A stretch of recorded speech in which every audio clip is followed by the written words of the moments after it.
Welcome to another week of What's for Dinner. My name is Andrea, and in my household, there's me, my husband, and our handsome little boy. On our channel, I make simple meals using convenient pantry and freezer staples. Hey guys, so for dinner tonight, I'm making lazy enchiladas. Typically, you would make this recipe with taquitos, but I have had flautas in my freezer. My mom had given this to me, and that's what I'm using. So she used half a pack and left me with the other half, and there are 8 in here, and they are chicken flautas, which are very similar to taquitos. So I have an 11 by 7 pan here. I'm going to put a little bit of enchilada sauce. I have 2 cans of enchilada. Going to add enchilada sauce, Going to add my flautas on top of that and then cover it with the remaining enchilada sauce and this mixture of cheeses that I had in my freezer. I had like a third of a bag here, half of a bag here. So I mixed up a bunch of different cheeses like cheddar, Mexican cheese. It's all in there. So I'm then going to cover the casserole dish, bake it for about 30 minutes, and then take the cover off and just let the cheese melt. Okay, so here is everything all plated up, and these enchiladas are pretty good.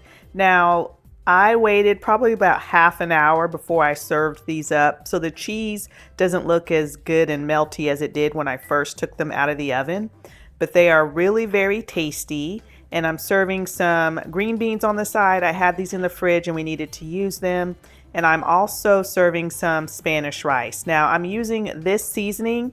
I did not follow the directions exactly, which calls for some tomato sauce, because I already had cooked white rice in my fridge that I needed to use.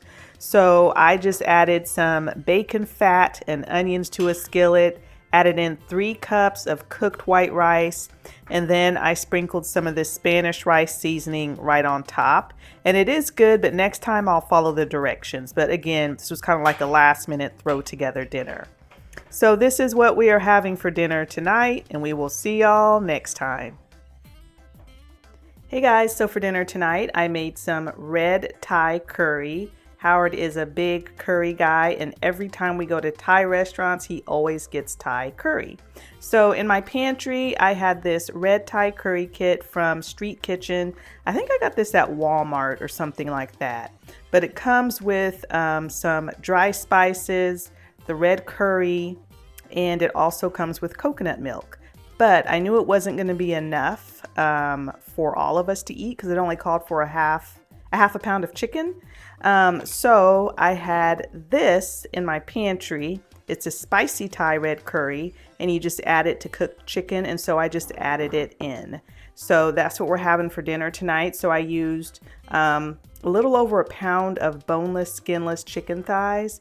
I also had some mushrooms, red peppers, and green beans, and serving it with some jasmine rice.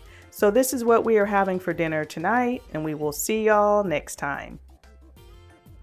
Hey guys, so I wanted to pop on really quickly and show you a new product that I'm trying out. I've had this in my freezer for a while and decided to make it this morning. It's beef bacon. Never had beef bacon before. Of course, I've had pork bacon, turkey bacon, but I just wanted to try something different. So I got this at HEB, which is a local grocery store, but they have it at other places too. This packet was about $9.99. That's typically what they run. And you get about 10 slices of bacon. So I have about half a pack of bacon on my baking sheet right now. And it says to bake the bacon at 400 degrees for about 15 minutes. No need to flip it over. So that is what I'm going to do. There's also skillet directions and air fryer directions too. But for those of you that are looking for an alternative to pork bacon, maybe you'll be interested in trying this, but I'm going to cook this up and then show you how it turns out. Okay, so I just took the bacon out of the oven, and it smells like bacon when it's cooking. It's really fatty. There's a lot of oil in the pan, just like pork bacon, would have. But I tasted a piece. It's a milder flavor than pork. To me, it's not as salty. When you eat it, you're gonna know you're not eating pork, but it is good. So The serving size is 1 slice of bacon. 1 slice of bacon is 45 calories and 230 milligrams of sodium, which is, kind of quite a bit of sodium because most people aren't going to eat just one piece of bacon. But it is good, and it didn't taste salty to me as I was eating it. I didn't, feel like it was overwhelmingly salty, but it is good, and it is a nice alternative to bacon. You can see it's kind of oily looking, and I feel like when you have pork bacon, like that oiliness, like once you put it on a paper towel, it kind of goes away. This doesn't. It's still pretty oily, but like I said, it's good. It did crisp up like bacon does. I don't know if you can hear the little crunch, but it's pretty good. So anyway, I just wanted to show you all this in case you wanted to give it a try. Hey guys, so for dinner tonight, I am making a chuck roast. I've already got it in the crock pot.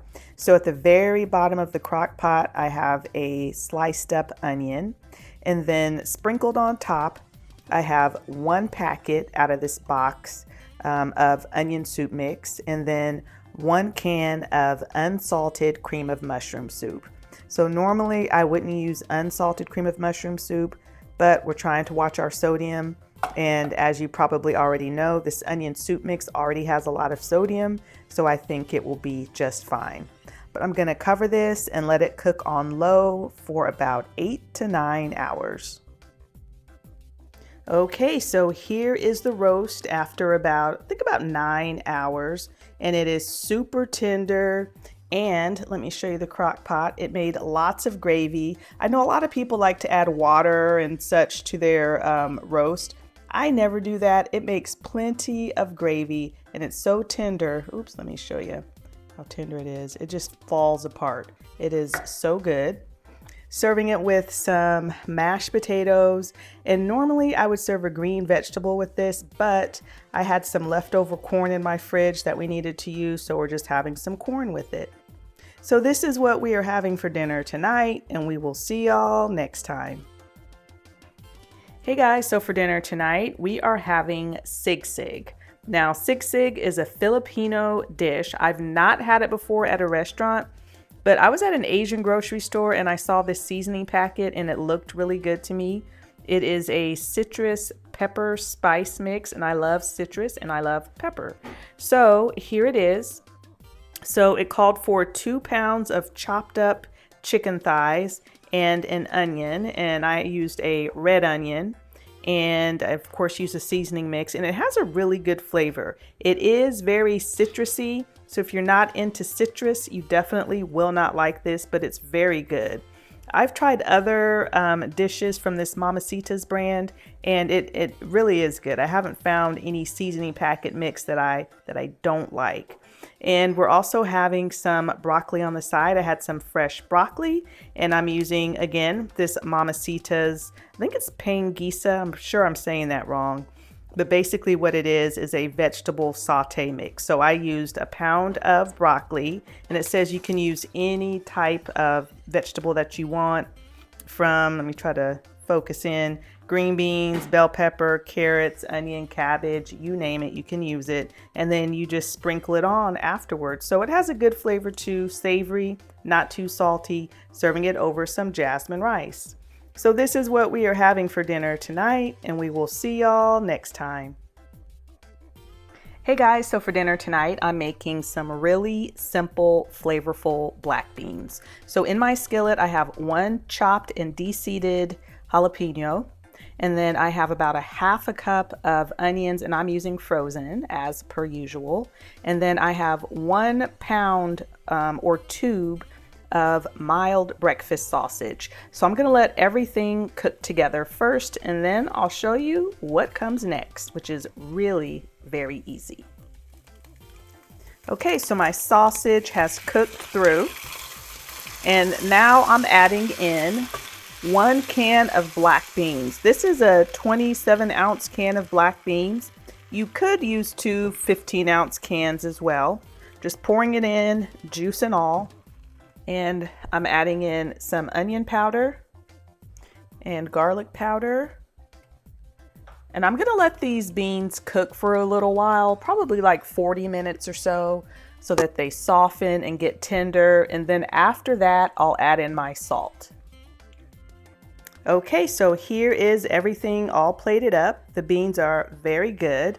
Serving them over some basmati rice and then a corn muffin on the side using Jiffy corn muffin mix. And this is the honey variety. I don't know how long this has been out, but this is my first time trying it and I think it's pretty good.